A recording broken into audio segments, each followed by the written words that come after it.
LED লাইটের প্রযুক্তি ব্যবহার করে অনেক উদ্যোক্তাই সফল হচ্ছেন অমৌসুমে ড্রাগন ফলের ফলন বাড়াতে।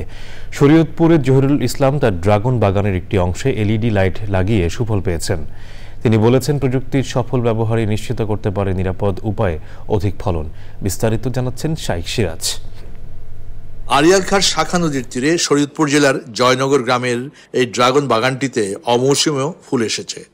এই সময়ে ড্রাগন ফলের ফলনে বেশ আশাবাদী উদ্যোক্তা জহিরুল ইসলাম। এগুলো স্যার যে যত ফুল দেখতেছেন সমস্ত ফুলগুলো স্যার আমার এগুলো কিন্তু স্যার এলইডি লাইটের প্রভাব। সিজনের চাইতে বেশি ধরছে, প্রত্যেকটা ডোগা একটা করে ফুল আছে স্যার। তবে ক্রমবিকাশমান ড্রাগন ফলের বাণিজ্যিক চাষে টনিক নামের এক শঙ্কার কথাও জানালেন তিনি। আমাদের দেশে স্যার এই ধরনের ড্রাগন বাজার ছেয়ে গেছে। গত বছর শেষের দিক দিয়ে কিছু ড্রাগন আসছিল, পরে অনেকেই বিক্রি করতে পারেনি। কিন্তু এই বছর প্রথম থেকেই সবাই এগুলি করতেছে।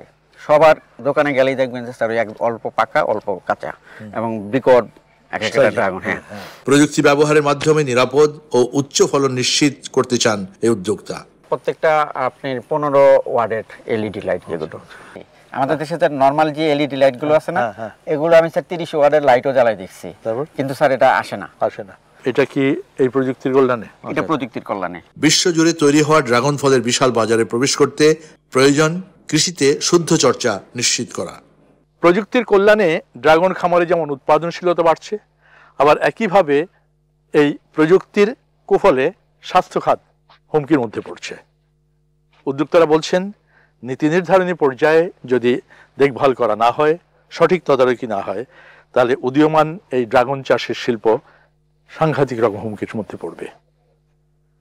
শরীয়তপুরের জয়নগর থেকে শাইখ সিরাজ, চ্যানেল আই।